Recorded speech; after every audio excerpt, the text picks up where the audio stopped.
ముందుగా మన తోటి మహిళలందరికీ కూడా వరలక్ష్మి వ్రత శుభాకాంక్షలు. పండగని బాగా జరుపుకోండి. నిన్న పువ్వులు పళ్ళు అన్నీ తెచ్చుకుందామని అనే టైంకి హైదరాబాద్లో విపరీతమైన వర్షం. అసలు బయటకు వెళ్ళే పరిస్థితి లేదు. సడన్గా వచ్చేసింది, అన్నీ మునిగిపోయాయి. అంత వర్షం పడుతుంటే అమ్మేవాళ్ళు మాత్రం ఎలా అమ్ముతారు చెప్పండి. ఇంకా సరే ఉదయాన్నే వెళ్ళి తెచ్చుకుందామని చెప్పేసి ఇంకా ఆగిపోయాం. ఇప్పుడు పొద్దున్న వెళ్ళి కాసేపు అయిన తర్వాత పళ్ళు, అరటిపళ్ళు, ఇలాంటి కొబ్బరికాయ పువ్వులు ఇలాంటివన్నీ చిన్న చిన్నవన్నీ కొనుక్కొని తెచ్చుకోవాలి. కానీ ఇక్కడ రాత్రి హైదరాబాద్లో వర్షానికి అపార్ట్మెంట్ సెల్లార్లో కూడా వాటర్ వెళ్ళిపోయాయి. కార్లు, బళ్ళు అన్నీ తడిసిపోయాయి.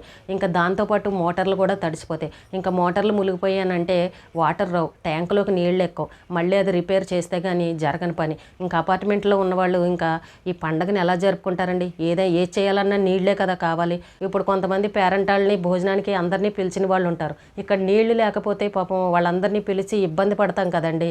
ఇంకా అన్నిటికీ అమ్మవారే చూసుకుంటుందిలే అని అనుకుని ఒక నమస్కారం పెట్టుకుని ఉన్న దాంట్లోనే తృప్తిగా చేసుకోండి అందరూ కూడా.